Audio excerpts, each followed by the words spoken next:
Hello, everyone, and hello, Scott. Welcome to Awaken Hidden Truth. How are you from the Thanksgiving? Oh, well, I don't eat the turkey, so everybody else ate the turkey. I can't speak for that. But great, fine, wonderful. Mhm. You Maybe know, many people were missing our show. Okay, so today something new to share with people. well, let me think about this. Something new to share with people. You mean like everything I've been doing all along? Yeah, there's always something new. Yeah, I know. We were talking about this before we started recording the show. The phenomena that so bends people backwards in on Earth, the most problem-causing subconscious misdirection they suffer from, has to do with the fact that they're afraid of seeing. They're in fear and doubt. So when they try to use right discrimination, a higher faculty of being, to determine whether when something crosses their path or when it's on the internet or anything else, whether it's true, it could be something that would set them free and open a door into eternity. And they won't walk through it. They're afraid of it. They think they're being lied to, or they look at it and their fear kicks in and misdirects their decisions, blinds them. You know, it's like a person starving of thirst in the desert who's so paranoid and in fear. You bring them a bucket of water and they refuse to drink it because they think you're going to poison them when they die. Negative thinking and negative emotions only produce the same results for the person doing them. They don't work to get what you want. You can't use them and make the universe bend to your own will. It's a huge, vast, omnipresent living energy we have to work with, mostly in an infinite amount beyond what's just on this planet. And we have to work with that energy if we expect to evolve, go anywhere, be free, travel to different dimensions, get out of the body, get on advanced spaceships or anything else. Those beings, the ones I work with anyway, are in serenity of being. They don't grow up on planets like Earth. They don't grow up in fear and doubt. They don't have governments that lie to them. They don't have religions that lie to them, that are being lied to by kings in the past that created them.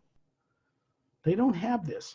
So when they look at something in the universe, they see it without the negative emotion and imagination. So then their higher faculties are able to see what it is, understand it. Fear and doubt and negativity block every time in every way higher understanding. That's all that can ever do. So the reason I'm sharing this with you is when, for whatever reason, however you do it, when fear and doubt and speculation and theory can be shut off, like the bad subconscious negative misdirecting programs they are, something else surfaces then. Something the being has long forgotten, who they really are that isn't a brain or a body or one lifetime, begins to surface. And it begins to see things clearly. It becomes the individual's own direct experience. Not mine, not someone else's.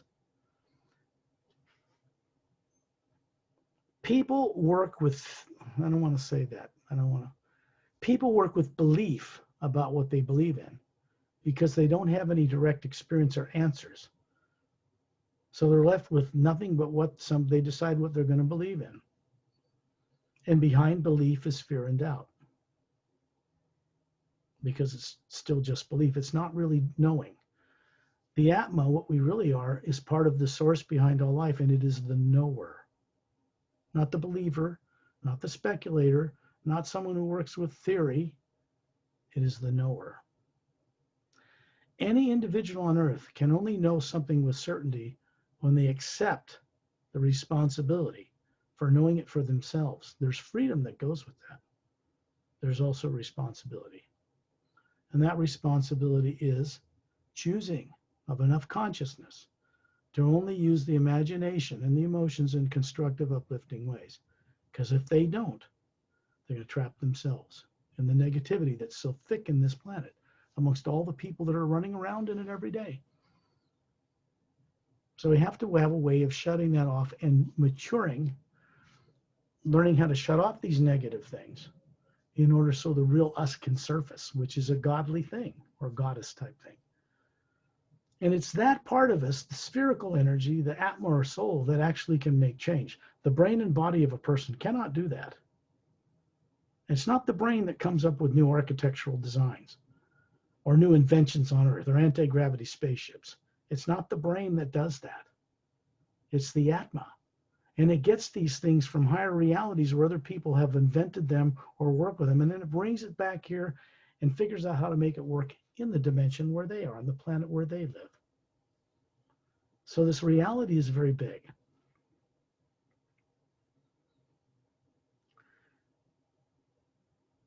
Fear and doubt, anger, power, demanding things from the universe is not going to it's not going to cooperate with that.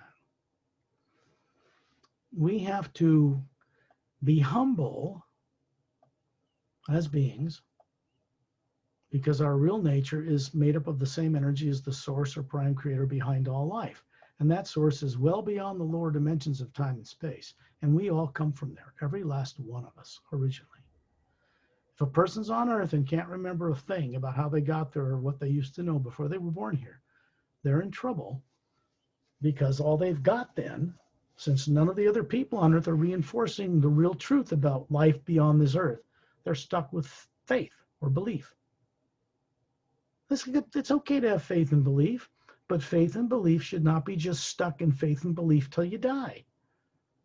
It should go into direct experience. It should head in the right direction. Something involved in that faith and belief sooner or later has to cross paths of the way for a person to really know what they believe from direct experience. And I'm just talking about something appearing to them on Earth, like an angel or a guide or something. Them going beyond the Earth and experiencing it where that is. Because they're going to have to anyway one day when this body ceases to function. It's much better that people recover what they are that has never been a physical body that runs it while they still have it alive on Earth if they can. Because then they take that consciousness with them when the body ceases to function. And that changes how they create their next reality. The more advanced beings that I know and work with and have met, master teachers in particular, are no longer on the physical level of needing to run a body or suffering from the illusion that they're a brain or a body they're running. They know who they are. That isn't any of that. And they're conscious of it. That's what you would call enlightenment. That's not just having higher abilities like levitation or any of that stuff. It's knowing who you are that's a co-creator with the source behind all life. And that's not the brain or body you have on Earth. So you see people on Earth, in order to have any kind of freedom that they want or think they want so badly, they have to be able to accept the responsibility that goes with having that freedom in eternity. They're capable of it. I wouldn't be doing this work if I didn't view the rest of humanity that's so unconscious they can't even remember what they knew or who they were before they were born here. And they think that's God's will. It's not. It's their own misdirected will that put them here. And so what happened that puts people on Earth unconscious happened to them before this life. And what choice do they have? They're left with nothing to rely on, nothing to understand from people in the world, no fellow beings to share with them about any of this. So they're just stuck growing up with, I don't know. I have faith, but I don't know. And they think that's normal. It's not. Earth's not a normal human planet amongst the billions that are out there. Not yet. It's destined finally to become one. But that wasn't created by people on Earth. That was done to spite them. We're not alone in the universe. The vast infinite majority of what people call God is not on this planet. It's out there. It's in the other realities. Vast beyond your wildest imagination. That's the one presence behind everything. And we are in direct contact with it, but people on Earth no longer know this consciously because we are telepathic beings. And that means that the spherical nature of the energy we are communicates with other points and beings within this vast multidimensional universe through telepathy. This is not a psychic function. I'm not putting down psychic anything. Those things are valid in the lower dimensions of time and space, physical, astral, causal, mental, etheric. But they're not valid at all once you cross the border into the void and go beyond it into the upper realities. Then you have to work with telepathy. And that isn't actually a psychic function, even though the dictionary may say so. They just lumped it in there because they didn't know any better. It isn't. It's a pure energy field that's conscious, that's throughout the entire existence of all the dimensions, that's before all matter, all molecules, all atoms that float in this other medium. On Earth, they've called this zero-point energy or toroidal energy, or the energy of the universe. They know what it is there. They know the dark matter isn't dark. They know the big void of space isn't void. It's full of energy. They just don't know what it is or what to do with it on Earth, or very little. And what technology they do have, they borrowed or stole or got it recovered and down craft from other worlds. They didn't earn it for themselves. And that's okay, because the people who invented it off-world millions, if not even longer ago, millions or even billions of years ago, somewhere it was invented, and then they shared it, and everybody else got to take advantage of its wonders. It doesn't matter if we get it from other worlds that know how to do it and we didn't invent it ourselves. Some things are invented on Earth for the first time. Most things were created somewhere else first anyway, somewhere else. Like all the people on Earth that are here now did not originate here. I can tell people the truth of this until I'm purple. And they won't be able to hear it. They might say, that's cool, but they won't know it for themselves until they recover this greater wisdom by turning on their shut down higher faculties of being. Not the brain, not the body. Who they are as a being, running a brain and body. Because that spherical energy, that's us as individuals, is not nuclear in nature. It's not atomic in nature. It's quantum. It's not atoms and protons and electrons and neutrons. It's quarks. It's behind that. It's finer. So when you look out in space and see all these galaxies turning on their axis, it looks like it's floating in a big black void. But that's only because human eyes on Earth can't see into the higher frequencies of light and color and sound. It's really quite a brilliant light filling that void. And all these galaxies, these huge galaxies with billions of stars, are tiny drops in compared to the space between them. And they are literally being suspended in another energy field. Now, some of the spacefaring races know parts of this, others know more. The more advanced races understand this energy goes up through the different dimensions. It's still one energy. They learn how to work with it on different levels. The physics change. The physics change even from one parallel dimension to the next one up in the physical universe because the molecular time rate speeds up a bit. And you need to understand how that works in order to circumnavigate it in craft. Meaning craft that can go from one planet to another, one galaxy to another, or one parallel dimension or another, up until you get to the very edge of the astral plane. And then those craft, for the most part, cannot cross it. You have to go out of body and go into a form you have there and run spaceships in those parallel dimensions. Now it's the same for the atma, the real being, you and I. The difference between a spaceship and the atma is the atma isn't limited to only traversing in the plane where ships made of matter can traverse. It's not limited to being in the astral plane or the causal or mental or etheric. It's not limited to being in the void. It's not limited, and it can go all the way to the source, to home. While they're running a lifetime on Earth, they can do this. But not if they're not conscious of it. No way. which means the atma is made of the energy of the source itself and is not limited by time and space or nuclear energy. That's number one. When we move or travel on this source energy out in space, between worlds, between galaxies, between stars and suns and different dimensions, we can move in that energy the slow way through an interdimensional tunnel and have fun, or we can go from here and suddenly be up in the upper realities across the void instantly. Why? Because that energy is not part of time and space. It is behind it and supporting all of time and space. That is where we really live and move and have our being, whether people on Earth know it or not. At some point in the evolution of each being, they're going to have to cross paths with this awareness, whether they like it or not, no matter what religion they're in or not, because their ultimate destiny is to return to the source from whence they once came, billions of years ago, with new insight and new ways of doing things, to share it unselfishly with others.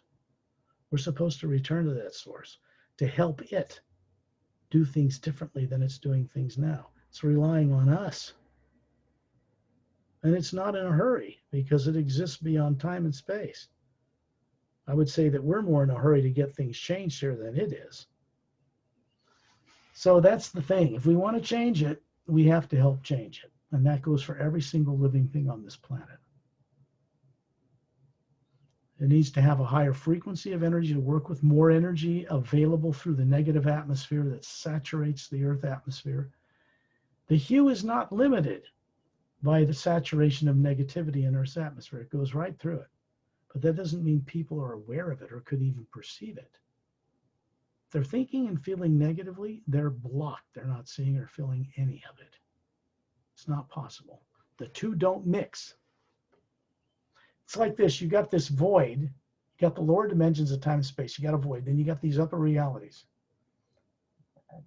And yet it's one energy moving through all of it at different vibration rates, supporting nuclear energy. So in reality, we are already in the moment of eternity to change things right where we are. Because we're not, the thing that people have a problem with, in trusting anything they see or cross paths with, is they're responsible for changing their reality. Not me, not anyone else. Not beings from other worlds, not angels, not anybody else. We are responsible for helping to change things on all levels because we are a part of that source and always have been. We're spherically shaped energy. That's what soul really looks like. Like a planet, like a moon, like a sun are round. They're round because they're patterned after their creators, or collectively the creator.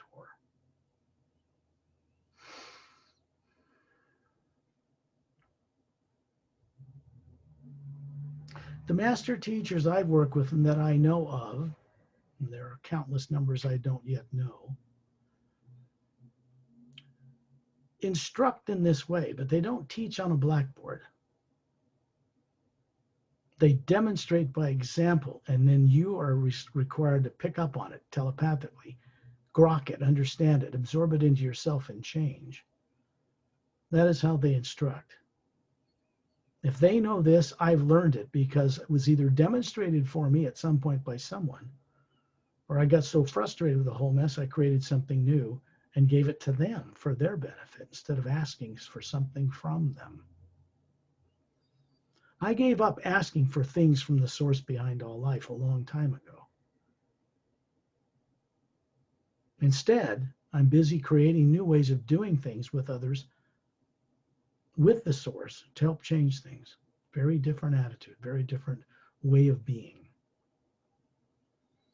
You could say that when you go into this awareness, your polarity as a being changes from being grounded to the negative pole of the universe on planet Earth to being free from being grounded to any of it. So you can function in serenity of being with negative things at least turned off temporarily. When I go into the HU and do these contemplations and these guided sessions and these journeys, my physical body, even with my eyes open, goes to sleep.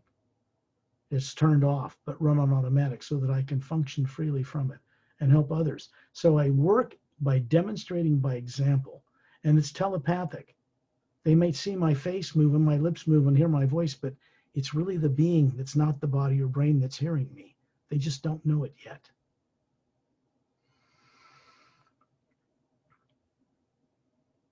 And when I state this, it's because I know that all people are capable, under the right circumstances, of doing this, of recovering, how to create without negativity, without the lust for power, without the fear to dominate others unless you first be dominated. All that kind of stuff is nonsense.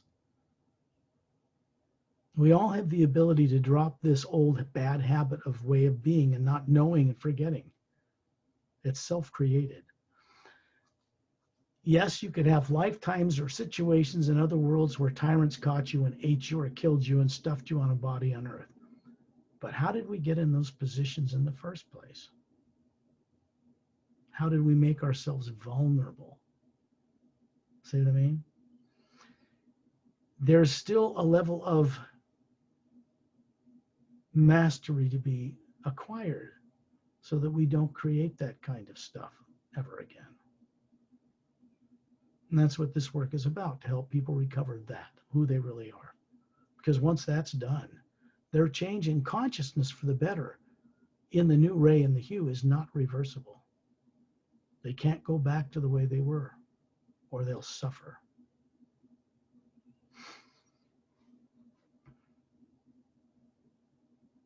Suffering is resistance to the one energy behind all life, fearing it, refusing to work with it, demanding what you want, your own will, your own way, which is important to have it, but it has to be blended in harmony with the will of many other beings on many levels for us to make any change.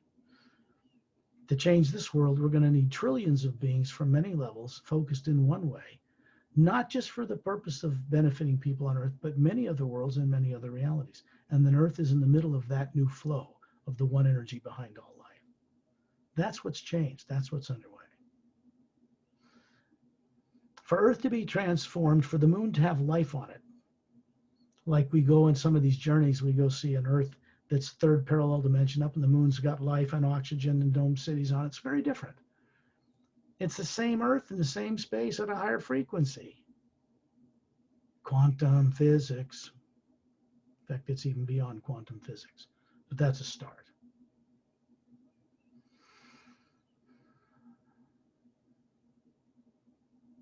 You could say that an anti-gravity ship or an anti-gravitic field around a craft generated from a device in the craft is simply attracted to or moving away from or toward energy in the universe that is not physical matter.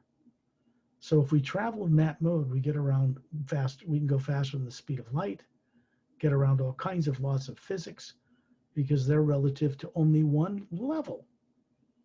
What human eyes can see as light in the universe through telescopes is a tiny fraction of what is there.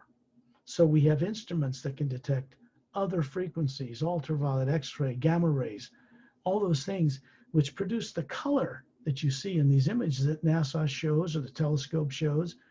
Those are colors that you don't normally see in space with human eyes. They're there. The atma sees all of it, the real us. It doesn't do it through physical eyes. For a human brain and body on Earth to be what's called enlightened, the atma needs to be enlightened. It needs to be awake and aware. It needs to recover its higher faculties of co-creating with the source, and then it needs to download that carefully into the brain and body that never got used to this, never grew up with it. So it doesn't burn it out, short circuit it. Higher consciousness deals with higher energy. And energy is always in movement. It has to go somewhere. You can't bottle it up. You can't hold it in your fist. If you do, it'll burn you out. It has to work through you for your benefit, but it also continues for the benefit of others. And we're supposed to co-create with that by understanding it consciously. And then everything's fine. Great energy can pass through us without harming the body we have. The body has to be I could say retrained or trained or conditioned to be able to accept it. Fear and negative emotions block the transmission of that energy, and it heats up like a hot plate plugged into a wall to cook soup. And that hot plate causes pain and discomfort. And that's fear of accepting who we really are as co-creators with the source. This is a big leap for people to come to a point where they can accept that their purpose for existing is to be a co-creator with the source behind all life and be responsible with it, trusted with the use of the imaginative faculty. That is not something that's done in the brain at all. Imagination is looking into the multiverse and seeing things somewhere. And that doesn't happen in the brain. That little brain only learned what you grew up in this lifetime learning. It doesn't got past lives in it, doesn't have understanding of the universe, it doesn't have the capability to understand the multidimensional level that the atma that's running it, the real us, does, capable of understanding. It can. So there's that difference. The human body and brain can be very enlightened, like an enlightened being. But it's the being running it from above it that's really doing the enlightenment through that body and that personality.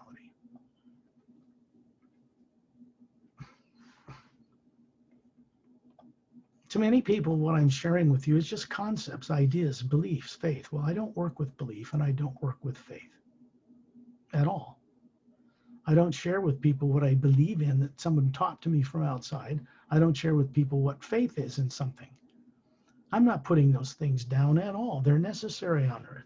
People have to have something to rely on until they become the experienced being in eternity, and they can put away the faith and have direct co-creative knowing with the source itself. That's what this training is all about here and on other worlds.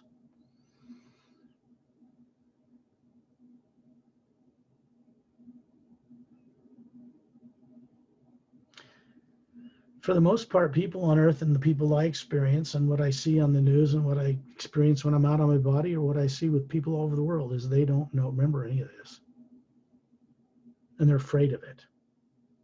They're afraid to get out of their body. They want to wait till they die and then go to heaven. Say that kind of thinking is all backwards. Because they're supposed to be able to know this stuff while they're experiencing running a body on any planet, in any reality.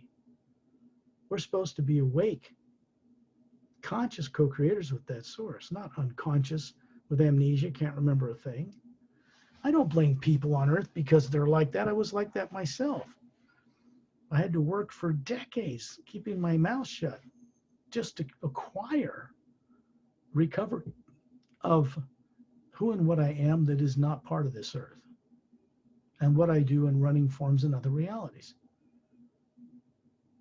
It wasn't until I was after in my 60s when I even started to come out and even share this with this world. I kept silent about it from childhood onward. My contact with beings from other worlds, never mentioned it, even to my mother, my parents. Kept it silent completely. So the only reason I'm doing this is to be part of a co-creative new energy in that one source to help transform things that has changed and is changing the past destructive prophesied destiny for this planet to something unexpected. And it's starting first off-world out in the stars. Those are the people that can best help us and the master teachers that work with them. And then it's being brought here in that order.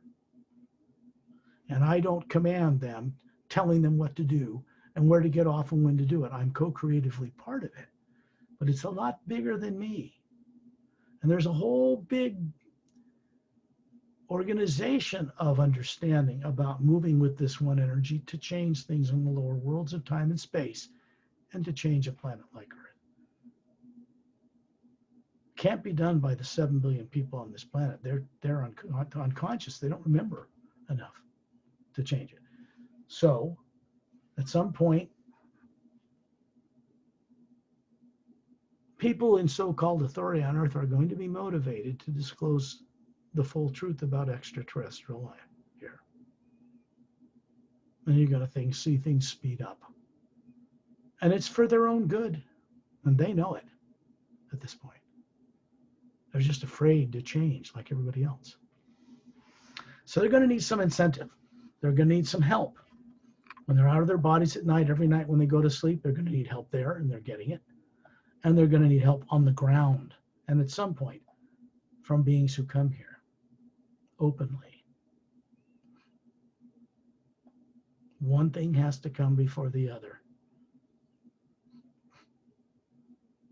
Anybody in a diplomatic position is not the power that orchestrates craft flying through space and tells everybody where to get off.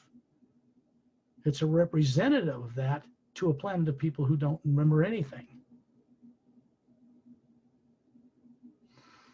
So, if you think about it, people on Earth are conditioned growing up here to want instant gratification without having to do anything to get it themselves. That's not going to fly. Not now, not ever. They need to really recover at least a good part of what they were and what they knew before they were compelled to be on this earth with amnesia, no memory. They don't remember the galactic history they were in. They don't remember their other lives. When you're on Earth, generally people have insight, maybe some flashes of past lives and things, but they don't really know for sure.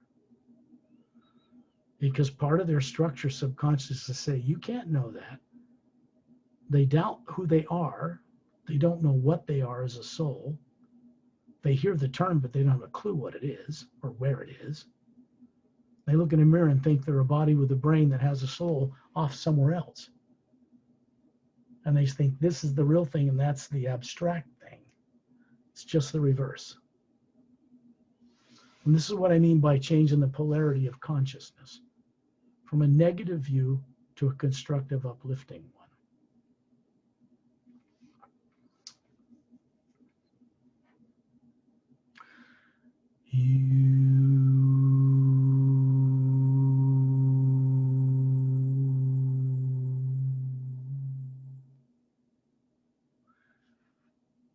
What do you suppose you and the people listening to us, what do they think that was I just did? I wonder. Do they know what it is I'm doing or who I'm doing it with? It's not even on this planet. Do they fear it? Do they embrace it? Because it is only constructive and uplifting. If they're experiencing anything negative, it's because they're creating it in their fear. It's got nothing to do with me whatsoever. Never did, never will be, or have anything to do with me. This work that I do does not involve negative emotions or imagination of any kind. That was stated on day one, and it's stated every time we even do a radio show or ever I appear anywhere in this world. The decision for people to accept what it is I represent here for their own benefit is ultimately up to each one of them. If they all refuse and reject any change for their own good coming from this one energy, I'd be happy to step aside and go to another planet and let the place go up in smoke. It's not my place to tell people what to do. But what I can do when I'm here is help bring about a kind of co-creative channel for this change to happen. And I'm not alone in this by any means. So when we get out of our body, it's so easy. People do it every night and don't remember it. They don't know that's what they're doing. They are. And they carry so much fear and negativity with them. They experience it when they're out of their body in some astral plane or some other reality where negativity flourishes, because they draw themselves to it. It's very important that people go on a journey like this by first using a tool that will shut off negative emotions and imagination temporarily, so they can get up above, outside the negative atmosphere of planet Earth and see things and hear things for the first time in maybe hundreds of millions of years of lives. This is not a joke. At some point, everyone is going to have a body drop away from them on Earth, one way or another. More advanced beings simply choose to leave it, stop it, and move on. They know where they're going already. For others, as they pass away, they may die in doubt or fear or faith or whatever they believe. But whatever's left in them that's of a negative nature will go with them. And that determines what they imagine and see and experience when they leave this body. So if you think in terms of people being reincarnated here over and over again with no memory, which seems to be what people on Earth have been doing, then it's because they're recreating the conditions out of a subconscious misdirected habit over and over again. And we want to help stop that because it's unnecessary suffering. And it's not necessary to become an enlightened person to suffer. People believe it is. They don't have any other choice the way this world is. But it's really not true. It stops when people decide they no longer want to give it energy or attention. They're a spherical being with a white core that's tied to the source behind all life. And when it goes through their imagination in a negative way, then it conditions the energy of matter, not the HU itself. It conditions the energy of matter, physical bodies, and the atmosphere of Earth to be negative. And it simply co-creates that with us. So it's important that atmas recover who they are so they don't create negative realities all the time around them. This is part of the recovery process and purpose for why we exist as living beings. When I say living being, I'm not talking about the brain and body or the genetics. That is just a type of carbon-based oxygen-breathing machine that runs at 98.7 degrees Fahrenheit. It isn't now who we've ever been. It isn't what we are, and it never will be. It's simply a device we motivate. It's a higher developed genetic form through which higher faculties of being, the real being, can run through when it's awake and enlightened and aware of how to do it. The brain and body become a tool to gain experience from the dimension where that body's molecules is made. And the purpose for that is to gain new insight into how to fix things and share that with the source collectively so that it can omnipresently change things. That's how important each one of us really is. And that's not going to go away. You can't put your head in the sand like an ostrich and ignore it, because it will not be ignoring you. Sooner or later, it's going to pull your head out of the sand and make you look into the multidimensional universe again and embrace it courageously. It's its nature. And it's our actual nature. So people on Earth have the potential to recover all this. They just don't know it yet. And they're afraid of it, like I said. Even terrified of the source, the supreme being, because they've been taught to fear it as a tyrant. It rules over them, and if you don't worship it at its feet, it will smite you and throw you to hell with a pitchfork, kind of thing. That was created by tyrant kings who wanted to control masses of people on this planet, not by some divine source. That source never required that we worship it, put it on a pedestal, or anything else. It does require one thing, though: respect it and each other. And not just life on Earth, all over the grand multidimensional universe is required that we respect that in order to have freedom in eternity. And we're destined for that. Quite literally, we are. My purpose for being on this Earth, beyond spaceship rides or anything else, is that. Because everything else after that comes along for the ride. In which case, people are not limited from having any experience they wish. But it has to be for the benefit of all life, or this one source that's not nuclear will not cooperate with you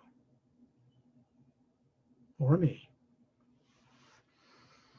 This is, stuff from the source itself. I didn't make this up. I don't own it. I don't possess it. I don't tell the source what to do with itself. I go and contribute with it, get everybody involved so they will change. Our job is to go back to that source and help change it. We can't do that if we're stuck unconscious in a body on Earth. Can't be done. People on Earth are a limited number, 7 billion people. That's nothing. Insignificantly small compared to what's out there. And most of what's out there is far more evolved than we are, human and otherwise. Technologically, spiritually, everything you can think of.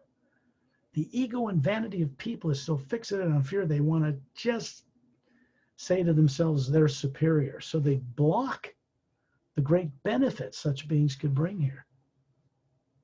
See what I mean? I won't go into talking about religions at all because Earth has its own. But I must at least share with people food for consideration that the religions that they're involved in on Earth do not exist out in the universe anywhere else, on any other world, in any dimension. They're strictly for Earth. And yet, the greater knowing of the one source behind all life isn't on Earth, it's out there. And beings like us have the ability to go out there and experience it. So the first thing we do before we start a journey, Perry, is prepare ourselves to go above the atmosphere of Earth, out in space, in this one energy. And if you'll, I'm going to pause this just for a moment, and then nature calls, and I'll be right back. Okay, we're back. Perry's probably taking a break there. Nature calls. I'm going to put on some headphones, make the recording quality a bit better.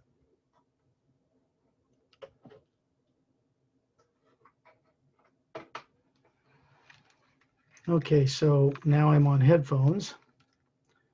Can I hear you? Yeah, give me a few minutes, moments. No worries, we're good. Scott, when you were talking in the same time, because I was back with source, okay, and then I could see like atma as being, could see like tired. Okay, up there we all positive, right? But I could see like which not some atma like behave like tyrants in the lower worlds. Right. Yeah. And then just keep sending them heal the energy. Is that okay? Correct, right? Yeah, because that's what they're living on. That's what's supporting them in as an atma anyway. As misdirected as they are through physical bodies, as deranged as they are. Meaning they're thinking about what's good for people is not right. And so they make many mistakes. And then when the repercussions for those mistakes come back worldwide and it doesn't work like they thought, they got to throw more money and more power at trying to fix that. And it just keeps going. It never ends because they're not making the right decisions good for all life at all. They just self-delusionally think they are. And that's a misdirection subconsciously. And believe me when I tell you that that started as a misuse of off-world technology to suppress or capture beings. And even though that technology has been... we are recording now, right? Yes. That technology was stopped out in space and on this world. The effects are still with the leaders on this planet. And not just the leaders, everyone else. There's really good people in classified governments. Some bad, some really good. Most of them want to know more about the truth. They're compartmentalized not to know. They see bits of it. And they would really like to have this planet run more cleanly. More leaders and people that trust putting people in power, so to speak, are honest with them. Stop lying. Stop being deceitful. Because it ages leaders of worlds. It gives them disease. It kills them. Negative energy produces negative results. There's no getting around this. You can't lie to people and think you're going to be getting good, fine feelings and your life's going to be going good. Because that's not the way life physics works in the physical universe. So they tout knowing physics. Every action creates an equal and opposite reaction, but they don't understand it. You can't do negative things and not get back negative results yourself. It is the physical universe reacting to what's put in it. It's the omnipresent energy out between worlds, co-creating what people are putting into it, good and bad, up and down, right and wrong, positive, negative. And none of it's the energy that we really are. It's neither positive nor negative. It is an energy beyond those, behind those, before those. It also means that the atma, the being, the soul that's running a body, which is a device really, did not originate in time and space, which means it existed before time and space and the worlds of planets and the different dimensions were ever built. If people really knew how ancient they are, they wouldn't do any of the things they're doing right now on this earth. But if you've been squeezed down to a consciousness as small as thinking you're a body on earth, and you don't remember any of the wisdom you gathered in eternity, you're in trouble. Because you only got that to make decisions with that. That's going to make more mistakes. There are people on earth in what you would call positions of power who realize they really don't have any because they're not going to be there permanent any more than a president can keep power forever either.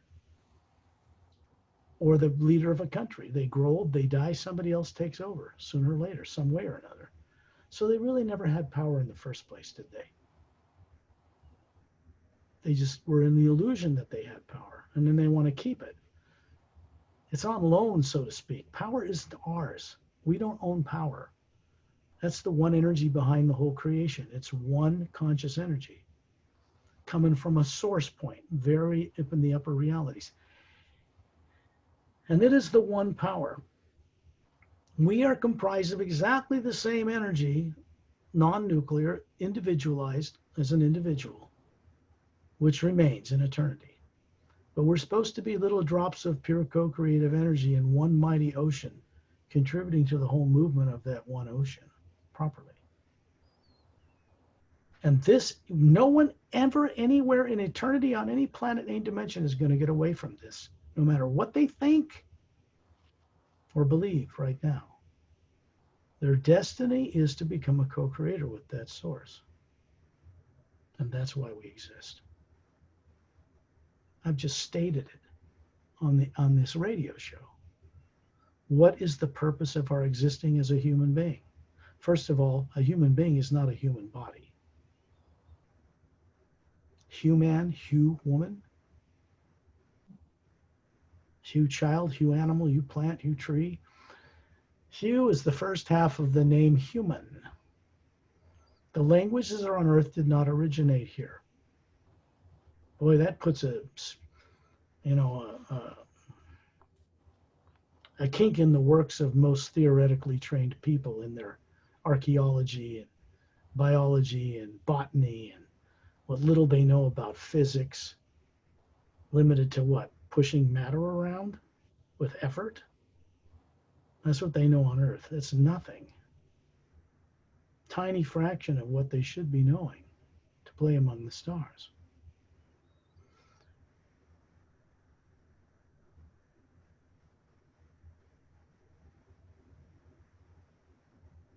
There comes a point in an atma's life running a human body on some planet in some lifetime where they will cross paths with fellow beings who can help wake them up from the illusion that they're a rock on the side of the road. It's like the example of a being walking along, very having a merry old day, and they see this guy sitting on a rock, and he doesn't seem to be moving. And he knows who he is from a billion years ago. He goes, "Hey, John, what are you doing on that rock?" And John says, "What do you mean, Larry? Can't you see I'm a rock?" And the guy says, "Wait a minute, you're not a rock, you're an atma." And they break the illusion. The person gets up and walks away in eternity with him. But he could have been that rock for 1 billion years through misdirection and illusion. Maybe a tyrant trapped him once and stuck him there and laughed about it. Sooner or later, though, no matter how trapped a person gets, they will co-create their way out of being negative or trapped, because the nature of the atma is to one day be a co-creator with the source. So any form of evil or negativity was never meant to be permanent, even though it looks like it is when you're living in a life on this planet. So ultimately, you, like me or anybody else, co-creates finding the right people at the right time and finding a way out of being unconscious. And the number of beings that are out there beyond Earth that are willing to work with this way are beyond count. They're not tyrants. They're not going to force it on anyone. That would defeat the whole purpose. If you forced enlightenment suddenly on a being on Earth, it would fry their nervous system. The energy release would kill them. The body, that is. Too many fears, too many kinks in the circuitry, so to speak. So you want to get that kind of cleaned up and cleared out so that when higher energy comes your way, you will not only be able to allow it pass through you, this one energy, but you'll be able to co-create with it without trying to grab it. If you try to grab that power, it'll just melt you. It'll just keep moving. In time and space, it might take some years, but eventually it'll just burn that person out. Because it will come around them and through them. Around their resistance, its nature is to move through creation unlimited, unrestricted. And our nature, as part of that energy, is to move around the multiverse unrestricted. To do that, we have to be creating what is true, necessary, and kind, number one, or we have to be expressing the one higher law of the upper realities. Love and do as you will. If you love first, which means respect all life, even life beyond Earth, then you're going to do whatever you do in a way that will benefit all life. It's our nature.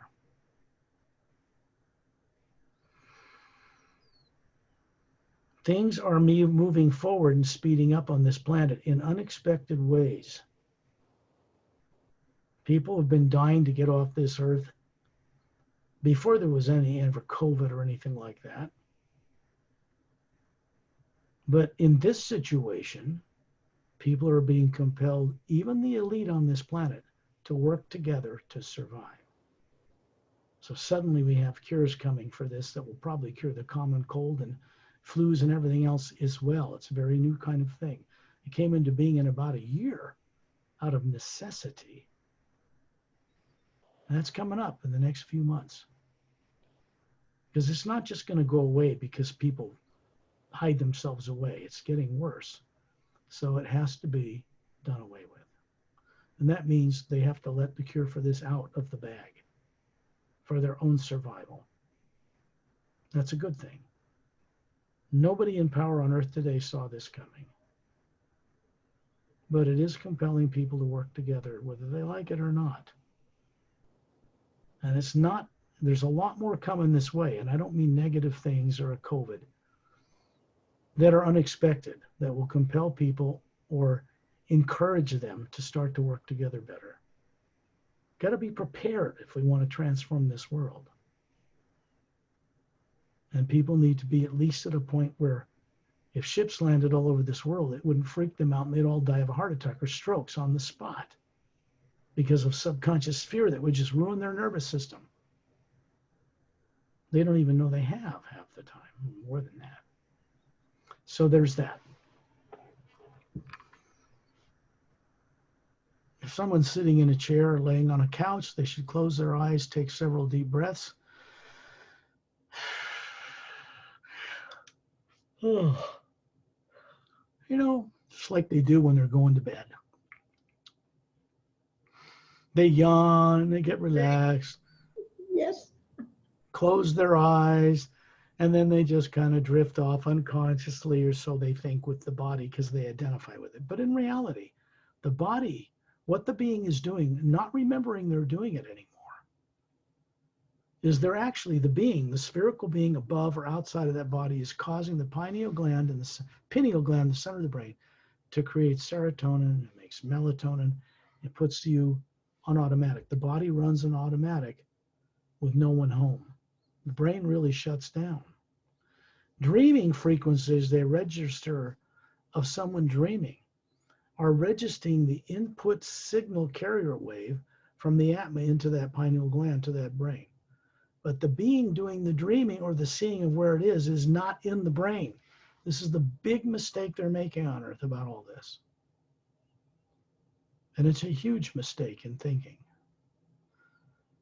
There's thinking strictly materialistic from physical matter bodies, when in reality, the great majority of the vast multi-creation is not physical. Physical bodies on Earth are physical matter in one dimension. It's much bigger than that.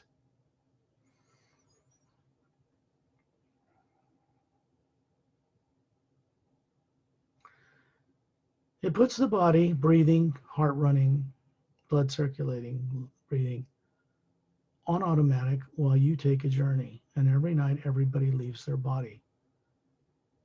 This is news for people on this earth because they're really not taught it openly or certainly by figures of authority, whether in religions or governments on this world. At least not yet. And so the body goes to sleep, you go out, and you had no training, any of you, or most of you certainly, from birth by your peers to train you how to use higher faculties of being, not the body or brain, in order to arrange that brain and body to accept where you go and what you do when you return to it in the morning and wake it up. There's I wouldn't say a learning curve, but there's certainly an experiential curve to doing this. Imagine someone you love and respect, and you're grateful they are in your life, person, place, or thing, because it puts you, something that makes you smile inside. When I think of Starlight, my little kitty, I just come right there instantly, because I respect and love that being as a fellow atma, not a cat.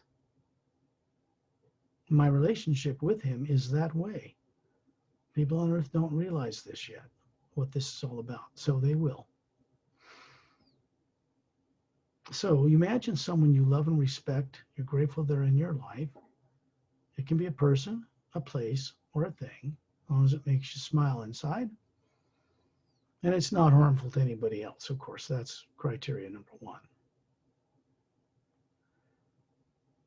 And then we begin to work with the first half of the word human hidden in plain sight all over the earth. This sound that is made by human vocal cords, by cats purring, by other animals in their own way, is a direct telepathic link into the one omnipresent living energy that is supporting the entire multidimensional creation, 0 point toroidal. It's not mechanical energy, guys, girls. It is not. And it's not nuclear or atomic in nature. You want to advance science on this planet exponentially, you got to get into this understanding like other beings in other worlds do, or you're not going to get around the stars anytime soon. And they're not going to let us get around the stars the way we are on this planet either. So we're in for some change. You are a spherical being, spherically shaped like a planet, a moon, or a sun, with layers of structure made of light, produces a sound, different frequencies of sound, different frequencies of light, are what is constructed or makes up an individual atma or soul.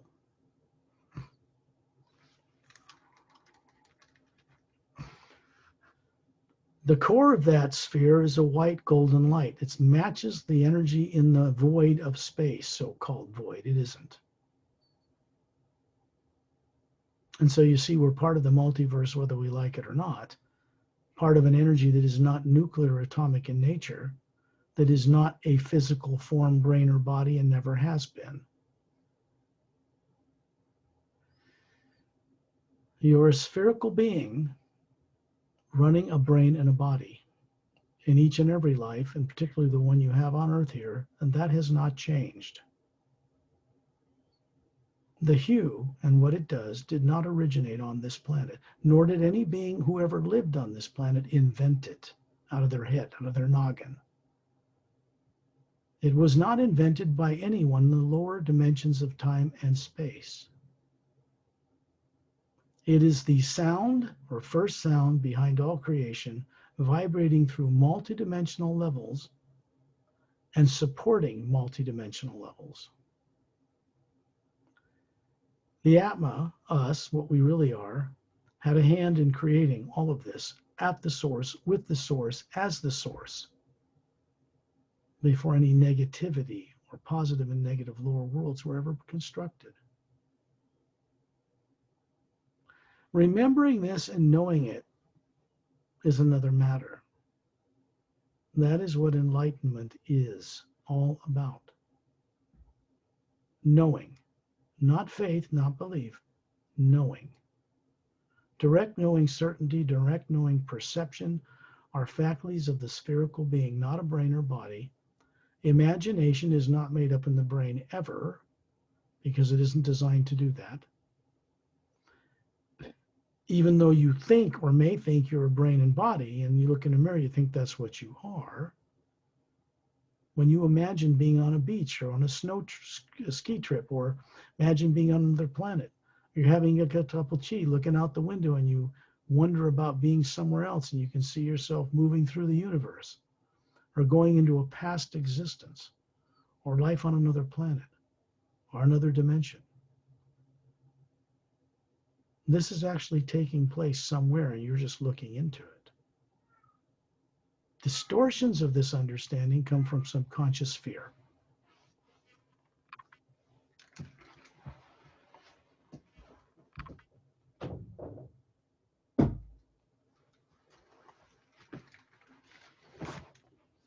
Because that interferes with what you perceive. Negative things block higher perceptions of knowing, certainty, and right discrimination.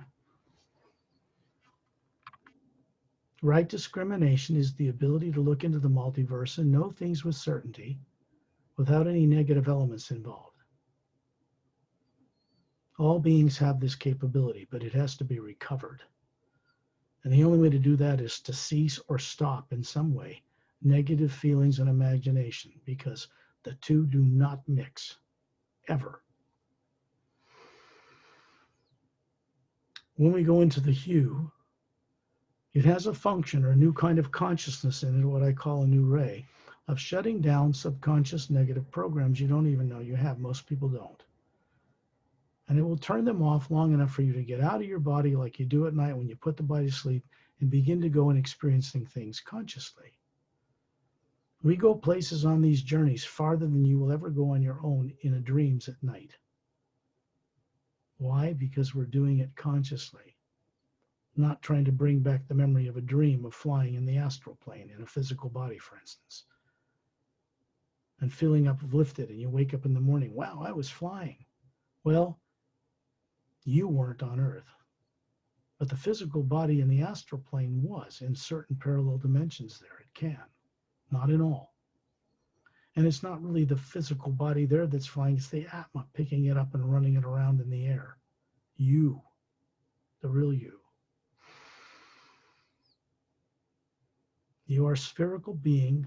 You have a white, light, golden core in the center. It's made up of layers of different teardrop shapes, each of which is a higher faculty of being, in layers through the spectrum of light, from white to yellow to orange to red to green to blue to lavender to violet to a golden energy white liner around it coming from the core. It's kind of a shield.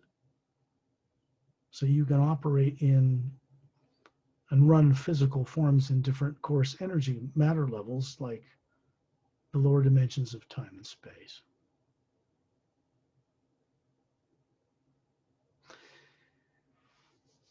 use daydreaming. Everybody knows what daydreaming is. So just daydream, just imagine idly just that you are a being hovering above your body near the ceiling, looking down on it with its eyes closed, sitting in a chair or lying on a couch or lying down.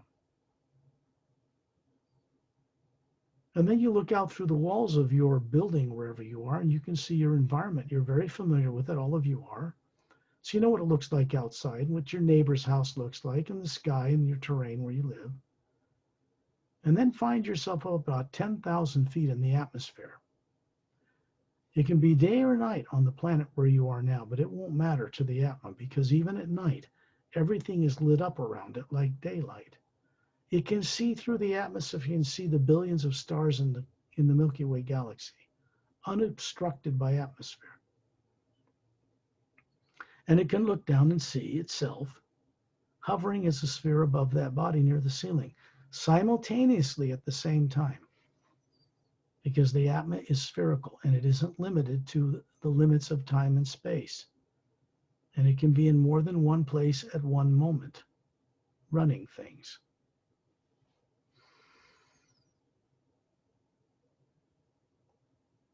I'm going to begin to start these sounds on different, subsequently higher pitches or tones, because it will assist your physical body to go to sleep, the trance state, while you remain aware of my voice as a co-creative being. And we go on a journey, and it will shut off subconscious negative drives temporarily, so you can have some experience and bring back more enlightenment to the physical form you have on Earth. It has to be brought from a higher level back to the body on Earth. That's enlightenment. You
Serenity of being is the natural state of each individual atma.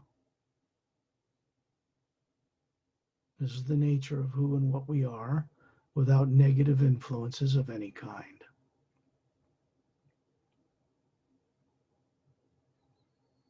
Be in space, out in space, further than the space shuttle ever flew, just hovering as a luminous sphere of light. You're going to see me and Perry and many others in a circle around a friend of mine named Ambassador Terillian. We are in space outside the atmosphere of the Earth, the negatively compacted atmosphere of that planet, in an energy that appears to be like a white golden light. It's not black like you see in Hubble telescope images, time-lapse photography. That's just what human eyes, physical eyes can detect. It can't see into the higher frequencies of the light that is there. And it is a white golden light filling the void of space that is everywhere between the Earth. You can see the polar ice caps of Earth and the oceans and the land masses. You don't see individual cities or barriers between countries. And you see the barren moon that does not turn on its axis, covered with meteor craters, has no oxygen atmosphere, and is moving around the planet without turning. You can see the sun in the distance, but everything between the sun, the earth, and the moon, and the billions of stars we can see clearly hovering in this other energy field that surrounds them.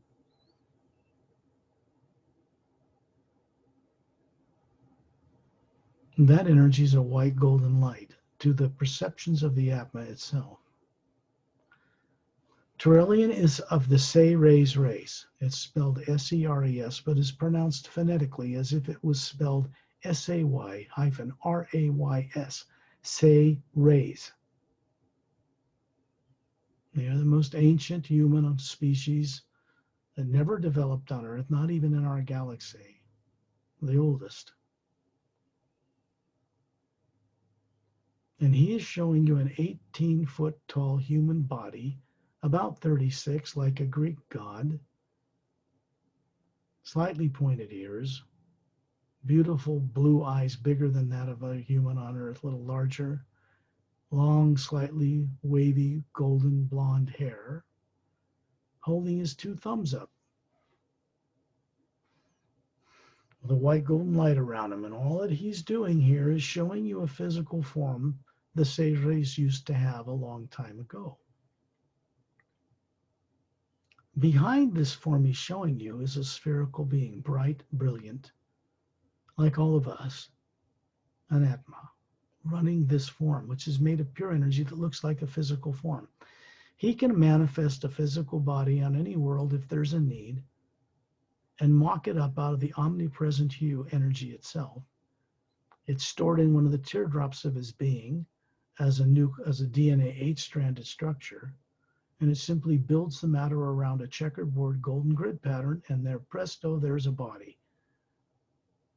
And he runs it as long as he wants and then simply dissolves it back into a stored memory, so to speak. The Say-Rays race immortalized their bodies over 1 billion years ago. It means that they didn't immortalize it to make it be 36 forever. They dissolved or broke down the bonds of molecules. They simply dematerialized the structure of the DNA and stored it. They're very advanced. But we get our genomes on our DNA that make up the 2 strands for us from them originally, long ago. So do many other spacefaring races that are bipedal. Not all human got it from them as well. They aren't responsible for creating tyrant spacefaring races. That people did on their own much later. He's holding up his 2 thumbs to support a constructive energy only and to hold a space by demonstration for us until we can grok it, understand it, and telepathically accept it, or recover it within ourselves. This is what he does. It's why he's the center of focus for these journeys. He's not more important or less important than any of us. but he holds a certain balance in serenity of being.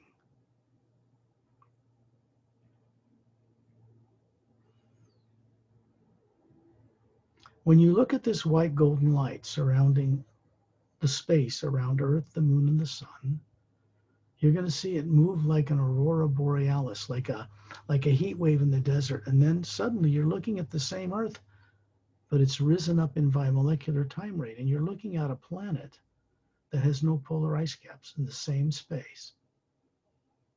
Big continent centered over the equator on half the planet facing us, and another one 2/3 its size centered over the equator on the opposite side of the planet. And when you see the moon here, this moon has a full oxygen atmosphere and rain clouds and 5 dome cities on the front of its surface and little land masses and little lakes and rivers and no polar ice caps. And as this planet turns on its axis, this moon around the Earth, on the backside you begin to see 2 dome cities in the mountainous area there. And the sun in the distance and the billions of stars surrounding us. Now we're looking at an Earth that's in the third, this reality you're used to with the Earth with the barren moon. There's another one, and then the third one above it is what we're looking at now. 144 parallel dimensions in the physical universe before you get to what is called by Earth people the astral plane, and there's 144 in it.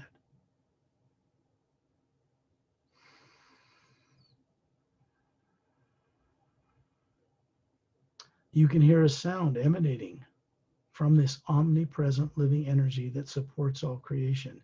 It's vibrating in the center of your own spherical being. And here's what you see now. There's a physical body standing in front of the sphere you are that's made of pure energy. It looks perfectly physical like you, about 36, absolutely flawless, healthy, and unaged. And it is the representation of you you're showing to others for recognition purposes, but it is not a physical body. You can see Perry, you can see me. I look to be about 36 as well. There's several master teachers here. One is named Ramu, and he has a quartz crystal staff in his right hand, about 6 feet tall. And at the top is crested with what is a symbol for eternity, an Egyptian symbol. In history, it didn't originate there. Looks like a cross with a vertical oval with a hole in the center of it. And it's a device, and it's his trademark. He carries this almost always. And off to the right, inside the circle of us surrounding Torellian, is a being named Opellum.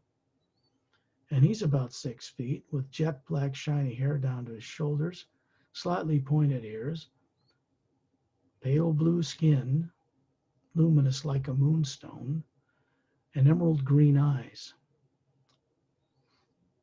And he is a human being from a planet called Oceania, which is on the other side of the Milky Way galaxy. It is a planet in the third parallel dimension in the same physical universe that you're seeing this Earth with no polar ice caps. The more advanced spacefaring races can travel between them.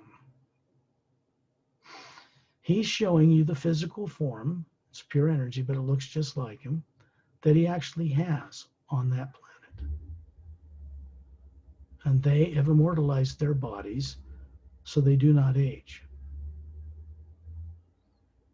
He was around 500,000 years ago and helped establish what's called the Galactic Interdimensional Alliance of Free Worlds, which is comprised of more than 450 million spacefaring advanced races, all kind, out in just a little less than half of our galaxy. Its headquarter world is near the galactic core of this galaxy, not in the center of it, near it.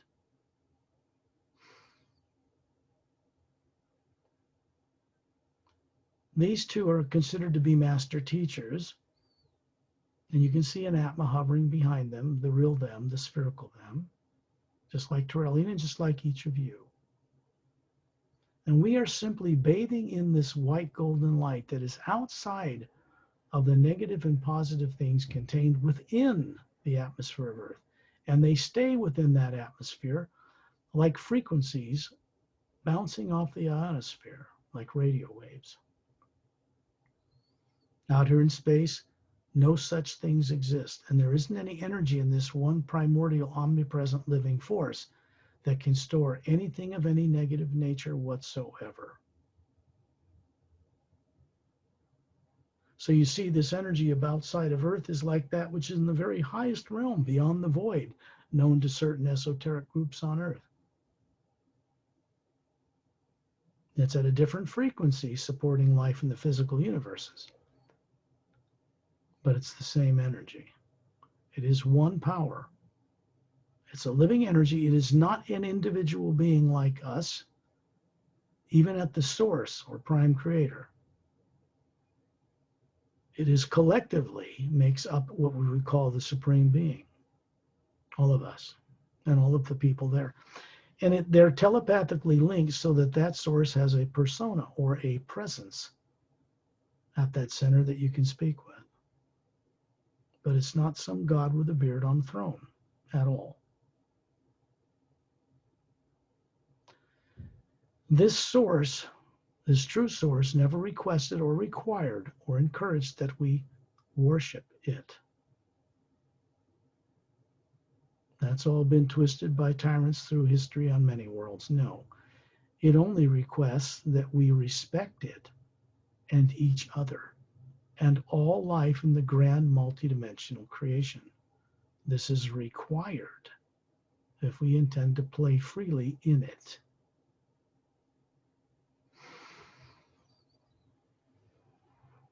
There's another being here making his presence known, standing beside Terrellian, much shorter because Terrellian's showing you an 18-foot tall physical form. You can breathe as if you're breathing air here in that body, but you're not breathing oxygen, and you don't feel heat or cold from the sun or from space. And this being, standing next to him, to his right side, is bronzed of skin, bald-headed, 2 gold bracelets on his upper arms, a little white tunic dress from his bare-chested, from his waist down to just above his ankles, and bare feet. And he's standing there with 2 thumbs up with golden white energy around them, just like Terrellian. And the spherical, brilliant, luminous orb of the atma is hovering behind him. This physical presence that he's showing you. Looks to be about 36 too. Looks almost like someone from India with a bald head, but he's not.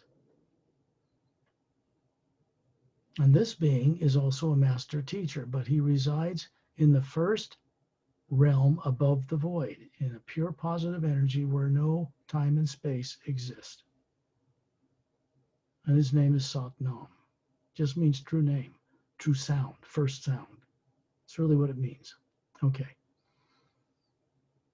These are people or beings who you can associate with when you're out of your body above the earth, and they can assist you if you ask it of them to bring about the situation and teaching or demonstration of experience that will help you recover who you are, what you once knew as an atma before you found yourself on earth, unaware of almost everything and having forgotten most everything, growing up in a body on this planet, that earth planet below.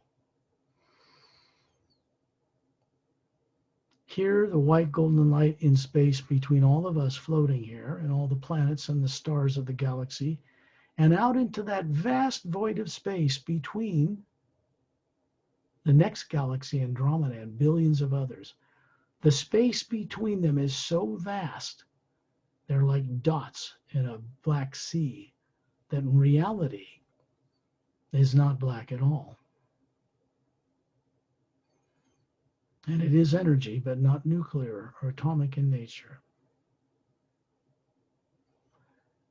And it's that energy that is one living force supporting all things that float in it or that are suspended in it, creating their own gravitational fields. There are beings who are the mechanics of creation, very advanced. Most people on earth have never heard of them and certainly never experienced them. And they maintain the creation as you see it. All the galaxies, the suns, the stars, the planets, the moons, the space between them, the different dimensional levels, all the way up from the astral, physical, astral, causal, mental, etheric, the big void, huge area of a certain light, there's nothing in it. So people call it a void, but you have to cross over that in order to get into the upper regions. There's a barrier between that and where we are here.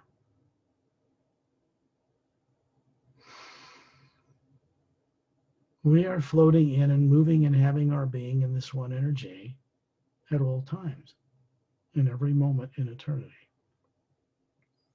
And it is a telepathic medium. It means we can communicate with it and it with us. We can share with it, co-create with it.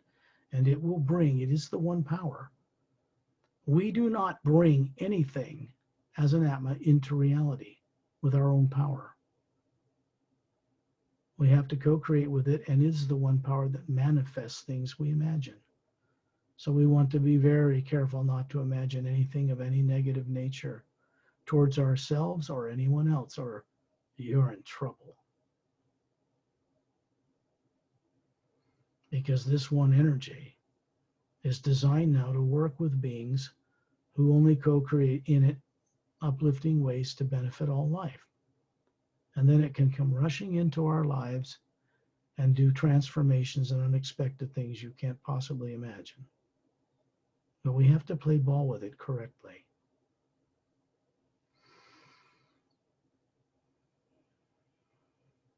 And Sat Nam, standing there with his bronze skin and his 2 gold bracelets on each of his upper arms, very strongly built, is pointing upward, his index finger pointing upward. And when you look up, you see a blue-green vortex whirling clockwise in space, and it's a tunnel right in the fabric of space. And on the other end of it, you can see a kind of like a cobalt blue atmosphere, brilliantly lit, brighter than anything down here.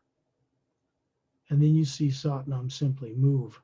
The spherical being running the body dissolves into the spherical atma he is, and he shoots up into it. Then this happens with Terrellian. And then Ramu and Opelum. And my little friend Etta, who's a Drend, who's not human. He's hovering there with his tail glowing, and he shoots up there, the sphere behind him.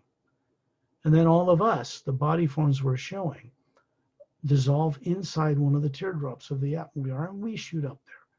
And we're moving up through this whirling tunnel, and all of us together are like the size of a dime next to a dinner plate. It's a wide opening. And you can see passing on the other side of this transparent, luminous blue-green water-like light, galaxies and levels of galaxies passing.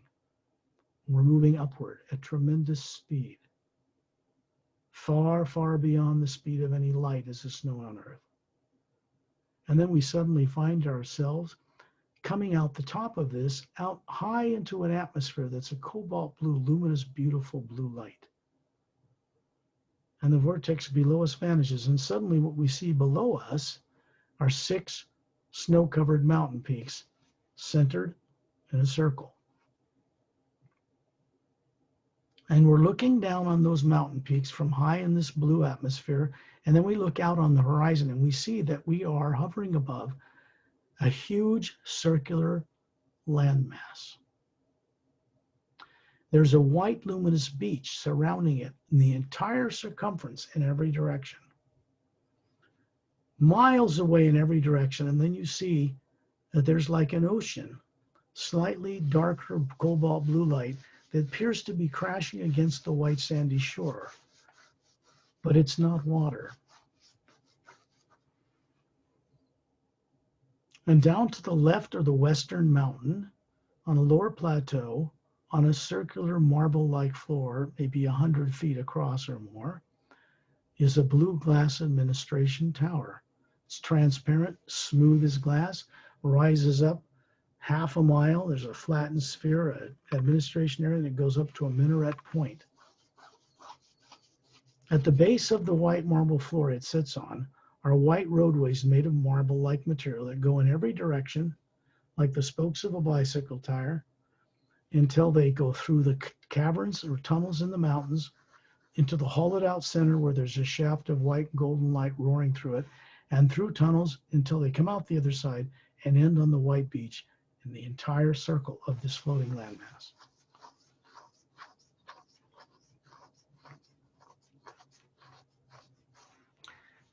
Down on the blue glass floor of the administration tower, the first white roadway that goes west, north, south, east, and west.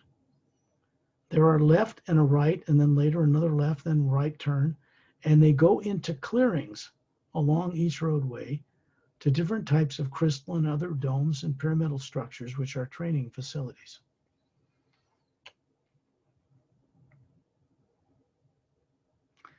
In the blue glass administration tower, you see that it's a huge inside it, like the size of a football field. And in the center of it, on a white floor, is a white alabaster type of fountain with scalloped edges, maybe 15 feet across. And we suddenly find ourselves, as individual spherical beings, hovering around this fountain in the air, and down below, surrounding it on the floor, are 3 white stone seats at 3 concentric levels. Several thousand fellow beings in different dress and different garb, representing races from the multidimensional universe, who are master teachers here, are sitting down, observing us and co-creating with us this experience. They are teachers who instruct in different ways beings who can get here. The fountain itself has a shaft of white golden light moving upward and downward simultaneously, roaring through it, filling the bowl of this fountain. It's pouring in an even luminous sheet over the edge of the scalloped edges of this fountain, and it disappears in the floor. That energy goes to the bottom structure of what is called the HU.Exp.Ray Academy. And where we are is located between the 5th and 6th realities or dimensions above the void. The being Sat Nam is here, and he points downward, and we can see right through the floor of this landmass, and you can see that he's in a garden of concentric circles of beautiful plants, standing on a white marble floor with an identical fountain, except this one has a statue of himself standing up in it, with his hands, palms forward, pointing downward, and this white golden light is coming down through the top of his head, out his palms, filling the bowl, and is disappearing in a glistening even sheet through the floor. It goes below here into what's called a pale blue luminous void that seems to be everywhere forever. There is a barrier between these upper realities and the lower worlds of time and space. Now you're back in the HU.Exp.Ray Academy. He was just showing there's a realm below here, but above the void. And you can see in this fountain, this shaft of light, and we're going to move into it. Terrellian walks in, Ramu, Opelum, Etta, little Dren, and then each of us simply move inside this shaft of light in the middle of the HU.Exp.Ray Administration Tower. And then it's moving effortlessly, roaring through the white core of our being. It doesn't harm you, but it charges up the white core of your being and makes it brighter. More wisdom, more serenity of being, more control over anything of a negative nature, more conscious awareness. And then we move out of it. Then we move above the HU.Exp.Ray Tower to look down on this floating landmass from very high up, until it's so far below us, it dwindles to the size of a dime and then vanishes. We are now hovering in the rarefied pure HU energy. That is a cobalt blue luminous light, cobalt blue, and behind it is a luminous white golden light. You can see it behind the blue light supporting it. And it comes from a reality far above here, which is referred to as the ocean of sound and light, the source, prime creator.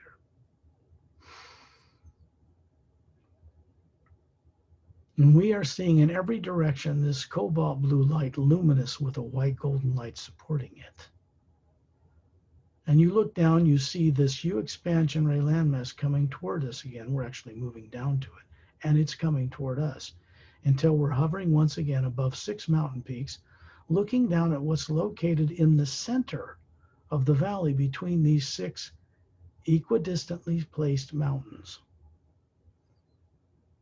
And at the bottom, you can see a blue-green luminous lake surrounding a white island, circular, and we're suddenly around it, surrounding a pedestal about 4 feet high, a couple of feet wide, with curved edges, rectangular, that looks like blue lapis lazuli stone, blue laced with gold, polished. And above it is floating a 4 foot wide, transparent cobalt blue sphere, like glass. And it's not touching the pedestals, about a foot above it. And when you look out at the surrounding circumference around us, we see the base of these 6 mountains on the other side of this blue-green lake. And there is little crystalline towers, 12 of them centered on the land around it. And they have to do with what are called the mechanics of the universe, with silent mentors. You're going to see a being appear above this sphere, and you're going to see a thin white golden light coming down from above, entering the sphere until it enters a tiny cobalt blue radiant star centered inside like a vacuum. It's not a vacuum, but it's inside this glass sphere. And a being appears coming down that beam and then stands out in front of us. And this being has a white type of robe on, bare feet, Caucasian looking, with long flowing blonde hair. But when you look at his face, you cannot see any facial features whatsoever. When you look in his face, it's brighter than you can almost look at, and you can see levels upon levels of galaxies and dimensions floating inside that space called his face. Now, this is a silent mentor, the top one, and this is how they look when they present themselves to us. If you look behind this form he's showing you, you'll see an atma 4 times bigger than any of us, with twice as many layers of these teardrop-shaped lights. These beings maintain creation as it is built in the different dimensions, support it, maintain it. There's actually beings that do this.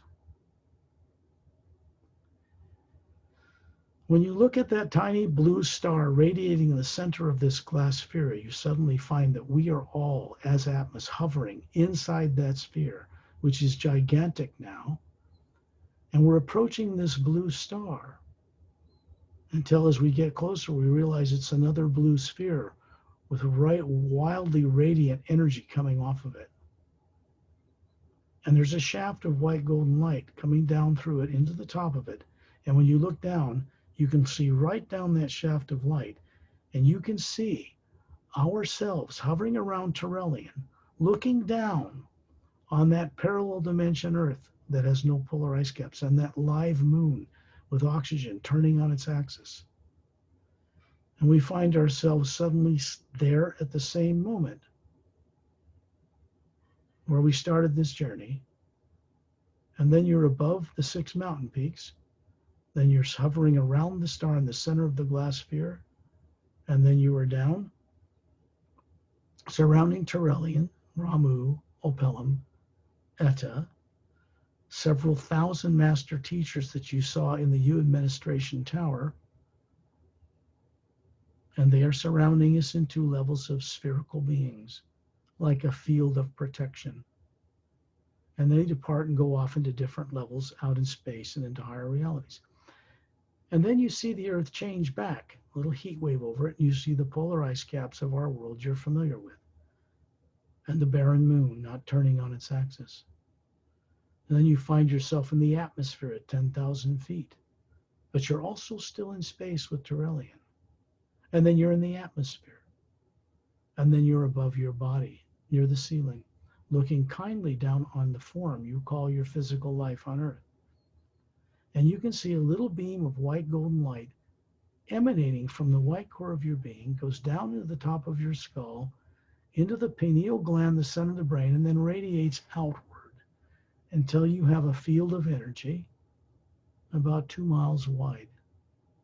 And then that white golden light continues past that surface energy out into the world, out into 3 pyramids that are stationed on Earth, 2 at the bottom of Earth's deepest oceans, and 1 inside a hollowed out interior of a mountain in the Himalayas. And then it goes out into space to connect to a pyramid floating between 2 stationary asteroids in the asteroid field between Mars and Jupiter in our solar system. Then it goes out to pyramids between stars that have appeared between those celestial bodies in our galaxy. And then it's beamed upward. Eventually, it goes back to the HU.Exp.Ray Academy and upward to the source of the ocean of sound and light. When you look down on your form and your physical body, you're doing it as the atma above it. There's no negative nature in the atma. That's in a field of energy through which you look that's just artificially created.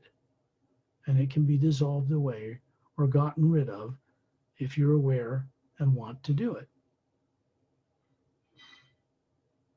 Be kind to yourself and all life. When you're ready, open your eyes.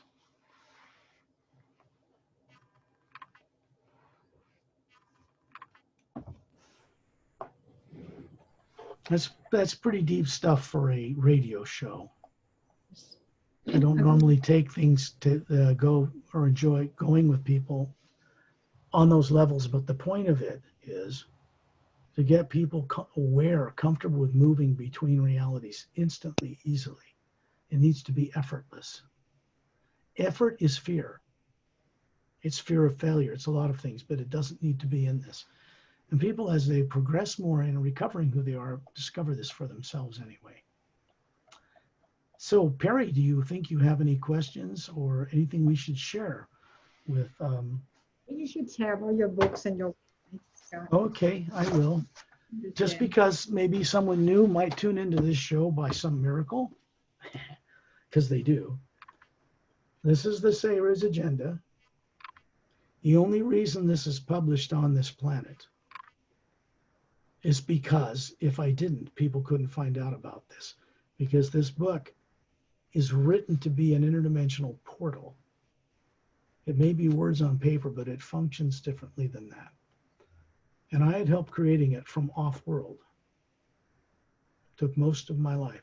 This is a mile-long cylindrical ship. It's a Emerald Star cruiser, a blue anti-gravitic light around the hull, disc-shaped 3 semispheric pods on the bottom. These are galactic scouts. And this is stationed in the ice rings that surround, and they're ice, that make up the rings that surround the planet Saturn.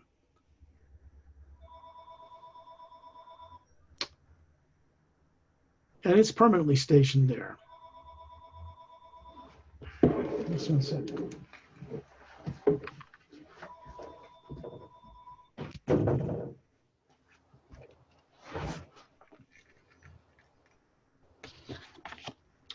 This artwork was originally created because it's a scene from the book. It wasn't gotten off the internet. This is originally carefully designed work with the artist that I work with. That's Mark Sandfield. He's a guy that didn't think he was anything but a human being on Earth. He was on a solo camping trip in the High Sierra Mountains in California. And these 3 dudes are trying to kill him. They're not human, though they appear to be. They destroy his tent, which is behind him, blast away a part of a tree, and this ship, this scout, has contacted this being, and he's a human pilot from another world, and he's saved. This begins his journey to recovering who he really is.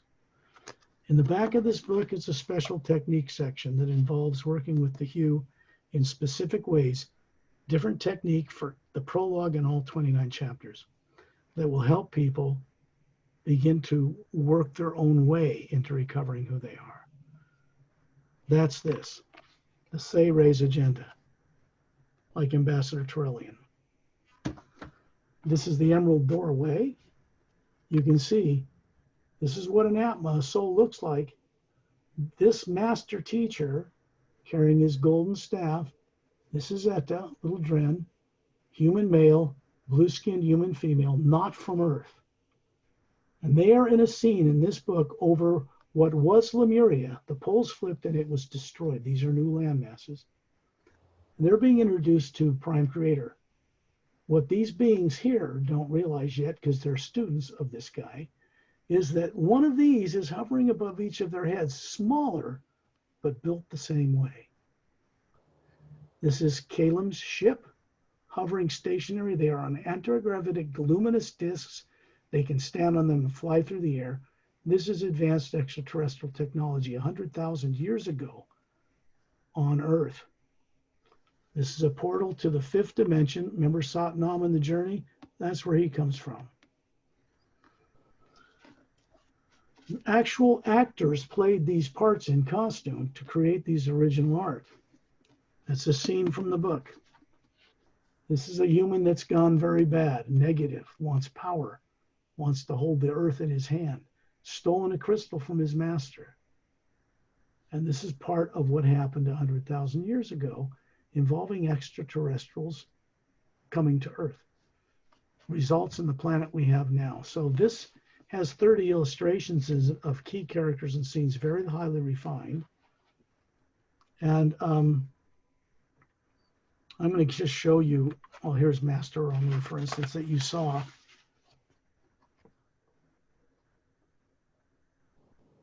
Up in space, they're standing there with his little staff. Well, it's not a little staff, but it's a pretty important one anyway. And then there's a creature named Etta, and he's important to me because I've met him, and he's a buddy. That guy's 3 feet long from the root of his tail to the tip of his nose, big bulbous blue eyes, dexterous fingers and toes like a human, yet he can hover upright or walk on all fours, and he has natural anti-gravity defying abilities. His tail glows like crystal opal in sunlight. He's silica-based, not carbon, and he's not from Earth. He's telepathic, has a photographic memory, and sings, and he's courageous to a fault. And he's also a master teacher in the HU.Exp.Ray Academy, and he's not human. People are going to have to get used to a lot of things they're not used to now to wake up on Earth. It's not their fault. I mean, they're being denied knowing extraterrestrials exist, but that's only temporary.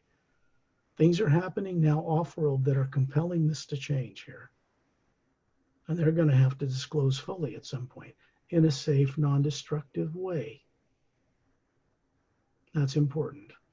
Okay, so those 2 books are available, and when you watch this show, it'll be sent to Perry, and she'll put it up on her YouTube channel for this radio thing, the thing we do. And the websites that I have, the main one will be shown there, so you can go to them and explore. There's nothing for sale at those sites. They're for Enlightenment. And the links to get the books at Amazon or iBooks or whatever you need, ebooks or trade paperbacks are there. So you don't have to hunt for the correct one. You can just go right to it. But I don't have shopping carts on these sites, and I never will. So to get them out in the world on print on demand, to get them in Thailand, to get them in Russia, to get them in China, get them anywhere, print on demand facilities from Amazon and print on demand facilities from a thing called Ingram Spark, which delivers books to bookstores, not online, have to print on demand these books from a digital file in the various countries so they can be shipped locally without having it being so costly that you couldn't afford them. So I have to do it this way on this planet for this time. So those 2 books are published. Do you have any questions you think someone would like an answer to from this journey, or? No, I have great experience, and I wish everybody could have this great experience too. Okay, then I want to wish everybody who may tune into this, wherever they are on Earth, whether they're in a classified community, I don't care if they're a king, I don't care if they're a president, I don't care if they're whatever they are, they're actually an atma, and someday they're going to have to all recover awareness of this because it's inevitable. There are forces at work here now infinitely more vast than the decisions of people on Earth. And Earth is in the way. Its resistance, its negativity, its dumbed down nature is in the way of that change. And it's moving in one direction. Hint, hint, hint. So get ready for change, but good change. unexpected change. Okay. I'm ready. You know, but thing is, people on earth have to help co-create that. They can't just sit idly by and wait for God to do it to them, because they won't learn anything that way. And whatever they did to create them being in a trap on earth with no memory, they just recreate it. So they want to work themselves out of this with wisdom and a new kind of an awareness about being a being, what their purpose for existing is, and start operating quite differently than they ever have before. Okay? Okay. So I'll wish everybody a good night and pleasant dreams. And to you too, Perry, and thanks for having the courage to do this, because it takes some. And thank you everyone for watching. Please thumb up, subscribe, and if you like this video and to share with others. Thank you, Scott. We'll see you again next time. Next week, I presume. Bye. See you, Perry.